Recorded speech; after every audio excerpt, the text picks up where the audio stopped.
Epístola de Paulo a Filemon. Pois, irmão, tive grande alegria e conforto no teu amor, porquanto o coração dos santos tem sido reanimado por teu intermédio. Versículo 7.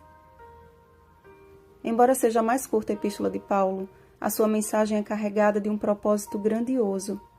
Membro fiel da igreja de Colossos, Filemon mantinha em sua casa um pequeno grupo de crentes em Cristo, e sua fé e amor eram conhecidos de todos.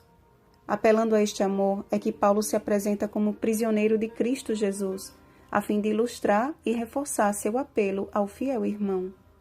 Antes de ser convertido ao Evangelho de Cristo, Onésimo havia fugido da presença de seu senhor Filemon. O pedido de Paulo, portanto, exemplifica a tônica do Evangelho de Cristo, que não faz distinção entre servos e senhores, em nome do amor. Onésimo se propunha retornar ao senhorio de Filemon, e Paulo buscou certificar-se de que este o receberia da mesma forma que um pai receberia um filho que volta para casa. Ainda assim, Paulo assumiu como seu qualquer débito que houvesse da parte de Onésimo e declarou que o perdão conferido a este servo lhe reanimaria o próprio coração.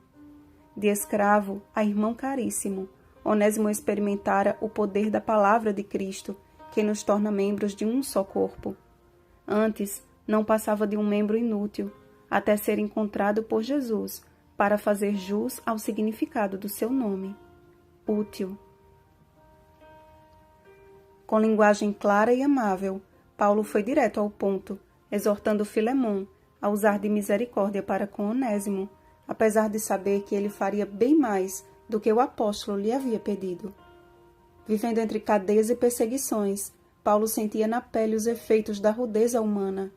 Como servos de um Senhor que nos liberta, somos chamados a agir de igual misericórdia, não somente com os que se arrependem, como Onésimo, mas também com os que insistem em nos fazer mal, não sabendo eles que pior mal recai sobre eles próprios.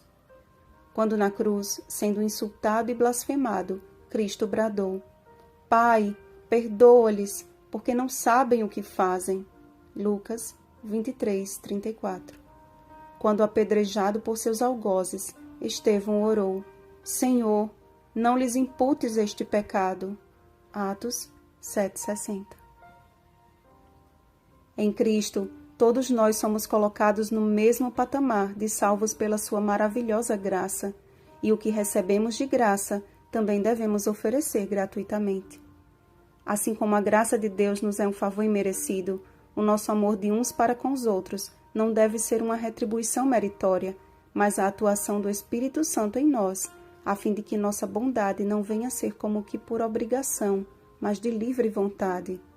Como Paulo assumiu a conta de Onésimo, estamos nós dispostos a fazer o mesmo em favor de quem errou? Unicamente pela graça de Jesus temos acesso ao perdão divino. Mas se negamos o perdão de ínfima dívida, como esperamos que o Pai perdoe o nosso incalculável débito?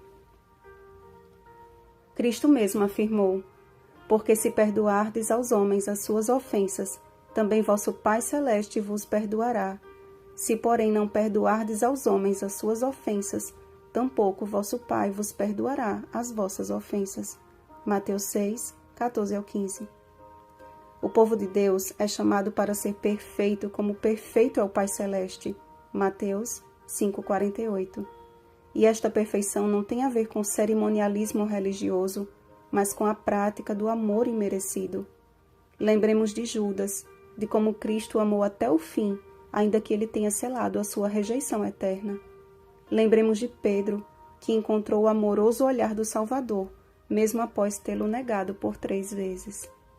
Olhemos para Cristo, o amor encarnado que a si mesmo se deu em favor de uma raça caída e destituída de qualquer mérito.